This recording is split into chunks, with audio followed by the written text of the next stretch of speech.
हजूर ये तो होते हैं पेंडेंट्स वगैरह होते हैं, तो स्टोन से आप अंगूठियाँ जैसे बनाते हैं, स्टोन्स जो पहनते हैं लोग अंगूठियों पे या चांदी जैसे पहनते हैं, उससे कोई पर्सनैलिटी के ऊपर बंदे का फ़र्क पड़ता है कोई?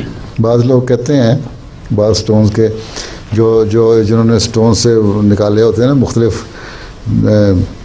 ये कि तुम्हारा फ़लाँ स्टोन है, फ़लाँ बुर्ज है, वो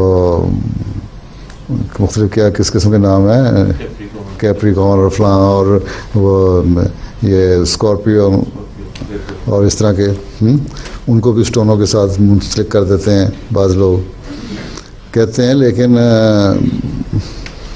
इतना असर नहीं। लेकिन और जो मर्दों को वहाँ से ने फरमाया ना कि सोना ना पहनो, वो इसलिए कि ज़्यादातर उस पर ज़ीनत का इजहार होता है।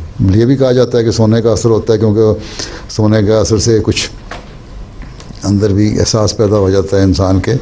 लेकिन पता नहीं वो तो साबितशुदा है अभी कि नहीं है। जो बाहर साबितशुदा बात यही जो है ज़ाहरी, वो यही थी कि सोना एक फ़ख्र की निशानी है या ज़ीनत की निशानी है जो औरतों के लिए बेहतर है, इसलिए सोने से मना किया। बाकी कहा जाता है कि स्टोन्स का असर होता है, बाद लोग कहते हैं मुख्तलिफ, लेकिन साबित तो किसी ने नहीं किया। क्या डॉक्टर साहब, आपने कोई साइकोलॉजी में कहीं पढ़ा? नहीं, इसका कोई सबूत नहीं है। सबूत नहीं है।